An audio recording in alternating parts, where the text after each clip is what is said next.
in thlan alo thlen dawn hian silent period an ti a chutiang hun chu lawm thina keimah khilfiangai lovin pudua story atang khian lo chhiak daila silent period April ni som pasari sang ni le som ni pali tlai dar nga atangin campaign hun a top dawna hemi hnu da kar som li pakhiat chung hi chu ni hnih chung ni chu section 126 of RP Act 1951 soyangin silent period ani chu nge muzia kan ti chuan public meeting le kongzo phal ani to lova panina hi kai pe mo lai chuni electronic media tetan election campaign lam kai noi chua agem to lo aron tia pathumna aron na ma campaign phal ani lo an ron tia ni ke silent period ki engine nge huam khre thiam ha khop maya ma ko chu panina khin campaign lam pang kai noi mi ta na va campaign ni theyang rong ka ya kha athiang to lo ni mi ngai to na khan neutral tak le piam tak anom theina tu ka tan the pon ang chu last minute ta borok chetak mai dot manga thodik lo manga mi ri ko kai peng dei theina chance tam wangin hemi chung bi khi chu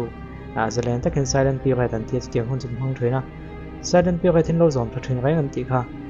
kheda cha ko ma he lai hianin ni kum lampang thil thleng te han en tai la ti hianin kan hunga hi November ni rok sang ni la som ni pathum me ni towa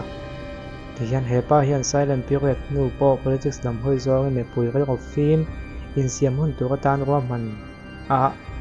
in siam hun tu ka tan ro man hian politics in chu thena po sang maya ni zan tungin he silent period chunga tilin chuan tin danin kanna siamangin thunei tu te hian malawa se va thave danin phal to lo thu voi tam group members ten khulofia dani huwa po voin tuk kin thleng khan alaf post chung mai tin hei tun ma thil thleng ni kum mai thil thleng ani chun he silent period an te ni kum lama thil thleng silent period a po MNF le congress ho chuan dot mu room manga ZPM bein ZPM le BJP an thakon la ti velop lo mai ti te ni kumin thlandon thil thleng bek ani he chu silent period khachiang du tan dan in thiam lo chan ti kha dan vek na chwa zelen ti twin chwa zelen le twin tiang de win election le meka silent period pona nia khriat phum fe lo chuan kan pu chu kan asina piang hlawang khan dan le fai kan khriat chen lo chuan kan tong pong hlawa mi ti thainan te wangnan te hial kan hmang twin dan ro khelo ti hi just ma I thiam chan na na man tlak lawa US sangat phei chuan klo khelo ni min ngai dam ko din officer ma ngai dam dil mala enga ti nge khriat lo I khretu ni ti hi kan chan tu chu ni mai sik ta khan lo ngai thlang le khria anga I om khan nang ma in bum tina ni khriat lo chuan khriat lo khan khriat lo ngam khan le khredon zo kan ni ron tia pu khriat chang the en tu ko ma kan em pe nge mo ma ko chu en lo meng silent period heron tiang khian an kon om fo mai silent period nuwa ZPM candidate be na po si siam awangin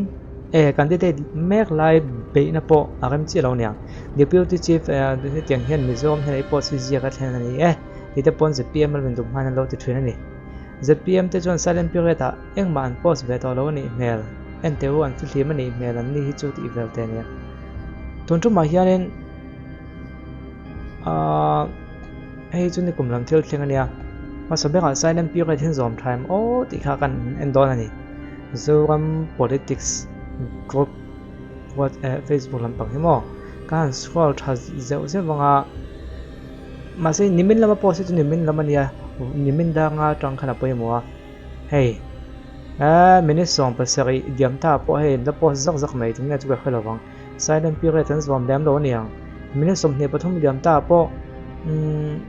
hen la po zak maya chuan chu lo le chu minute som thum hang te hei chu ani lo mai thea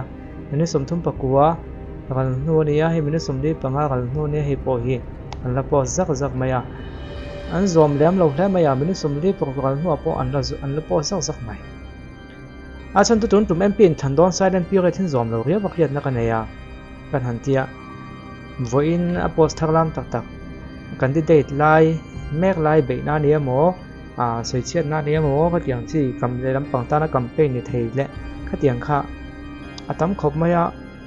hei po an siaw vek angem ไอ้จู่เอาที่กำลังเดี๋ยวนี้เครียดเทียมมาฮะกันชีกับเด็กส่วนนึงอะไรอย่าง politics จน silent period จอมเนี่ยร้อนวิวไม่เห็นที่พอเห็นมินดาก็ขัดกันตากันวิธีสิ่งมีพัฒน์ชัดนะ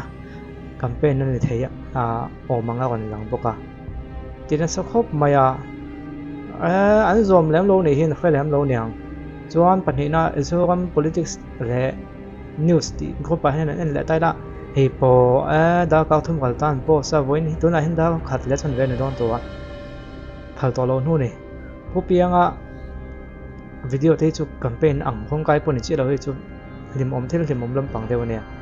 จวนมินิสมดีปังกันตาพออารมณ์เห็นแล้วพอสทว่าตัวนั้นจุด silent period ที่อันจอมเราเฮ้ยวันนี้เห็นมั้งเห็นที่พอมั้งดาวเขาสักอีเดียมตาในจวนนั้น silent period ที่หัวมตัวยังก็ตามพวกมากันง่ายเลี้ยงเราหนีโซเชียลมีเดียกันคอยน่าสนใจว่ามาเราจะติดตัวอะไรติดเราตัวให้กันให้เราครบไหมเราไม่หนาเงี้ยเกมอะไรแค่นึงก็เคยติดเราโซ่ขัดเตียงเขาจะติดเทปเขาล้มกันเราติดโซ่เงี้ยก็เคยเราว่าจนนี่ขัดเหลี่ยมตาเฮาจนนี่ขัดเหลี่ยมตาโหเนี่ยส่วนเอ็นดังกันเอ็นเดียงอลาสนะกันเอ็นเด็กจนอะไรโดนเราตัวก็ให้พอเจ้าคนผลิตเจ้าคนพูดนะพอให้พอดาวการเหลี่ยมตาแสดงปีเกิดที่น่าหวังต่อชินะcandidate ไล่เตมีทีมหิ้งเชียร์เนี่ยหมอเขาเตียงน้ำปังเขาอยากแล้วพอสักไม่ส่วนเฮ้ยจุดไม่ได้เฮ้ยจุดดาวสมเนี่ยประคันเหลี่ยมตาเนี่ยเฮ้ยจุดละหัวมันจะต้องเชียร์หรอวะส่วนเฮ้ยจุดเหลี่ยมตาเนี่ยเฮ้ยไม่ได้สมประคันเหลี่ยมตาเฮ้ยจุดอันนี้เหลี่ยมปกติเชียร์เราเลยไม่ได้สมประคันเหลี่ยมตาแต่ไม่ได้เหลี่ยมตาเสียส่วนนี้พอสิจุดอะไรเด็กจุดต่างไม่ต่างกันตอนจุดมาแค่นี้ย้อนรีแอคแบบไม่นี่ silent period ที่กันจอมเดิมเราอันนี้หมดเลยที่ค่ะก่อนตากหลังแบบไม่มาFacebook วอลปังไอ้เห็นใจละวอลปังไอ้เห็นเองเนี่ยผมจะให้เอ็นได้เตียงถ้ามวนถ้าต้องคบมาสมมติว่าวันนี้พี่ก็มีหกสิบ%จากเต็นอินเองก็น่าถูกลำปันนี่ชัวร์ก็จงใจน้ำมันเห็นไปแล้วตัวที่ไงจงใจตัวไอ้สมังอันนี้ว่าส่วน silent period จอมเราตั้งแต่ไม่ติดเขาก็เอ็นซ่ากันนี่ชัวเดี๋ยววันไม่อาเฮียนให้จนเดี๋ยวแบบว่าก็ว่าละจวนนี้ news feed อันเดียวมีแค่เดียวจวนนี้เอาเตะเชี่ยมเราวันนี้ที่จูมากับจูขั้นหนึ่งครบครั้งข้างขั้นบรรลุกวลไทยละอันละต่ำอ่างเงินครบมาอย่างดาการทุ่มเหลี่ยมตาอันนี้เนี่ยข้างหัวค่ะตีข้านี่จนจุมาเฮียนเตือนมอมอย่างมาแล้วตีมัวผูกจุ่มคืนแล้วมีแต่เป็นแอสโซฮอลเดนไซเลนปีเรที่กันส่งไทม์เลยที่ข้าอันเอ็นทัวกันนี่จูอันนี้จูกันเอ็นต่อเขามองคลิปเราจบแล้วพี่กันไม่ได้ใจตะแกรงกันเอ็นทัวกันนิวสปีดแห้งที่เฮียนหัวกติอุละกันเอ็นเราแม่งที่นิสมนิประคันยำนู่นเลยMS CW chairperson appointment order สุดบัดตัวกันนั่งเงียนให้จะเชื่อลักเตียงเดี๋ยวไปหมดตอนนี้ก็ขึ้นลัดนั่งในชวนอินหูแบกเทเราหลังกิ้มเทลัดหลงไหมก็เชื่อกิ้มแมงหรือจะเป็นลงไอ้ทาง Mizoram Student Union สินะก็ headquarter ไอ้ also Mizoram State Commission for Women chairperson appoint ชงจ้างนอกที่